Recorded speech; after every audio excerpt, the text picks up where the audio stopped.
Dahil sa San ay idadaling ko kayo sa isa sa ipinagmamalaki ng Masbateño. Kaya ano pang hinihintay nyo guys? Tara samahan nyo ako. What is up mga katakas? Ngayong araw nga pala ay maaga tayong nagising dahil tayo ay maliligo.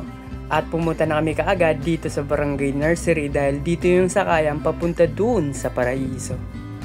Special nga pala to mga idol dahil kasama natin yung ating pamilya. Hindi man kompleto pero masaya na rin. At swerte na rin mga idol dahil high tide nga pala ngayon.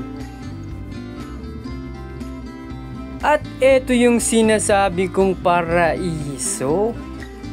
Pag kayo ay napadpad dito sa probinsya ng Masbate, huwag niyong papalampasin tong Buntod Reef Marine Sanctuary. Dahil tignan nyo naman yan mga tropa. Crystal clear. Sa mga gusto nga palang magpa-reserve ng table dito guys, ay kontakin nyo lang si Sir Jojo. Ito nga pala yung contact number niya.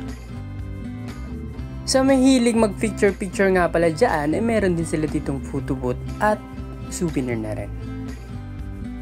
Sa mga gustong pumunta rito guys, ito yung updated rates nila. I-screenshot nyo na lang po mga mom and sir.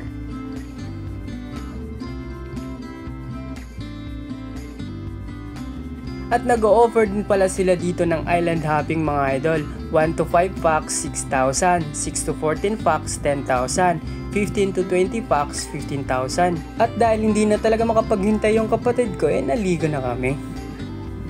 At sinubukan na rin namin yung kanilang kayak mga idol. 100 per head nga pala yan and isang oras na. And then, we escape to the good part.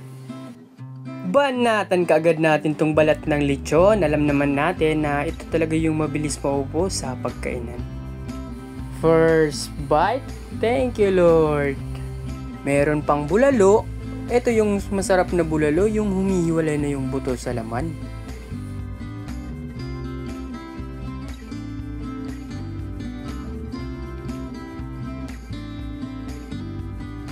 Meron pang sikin adobo. Pinakro,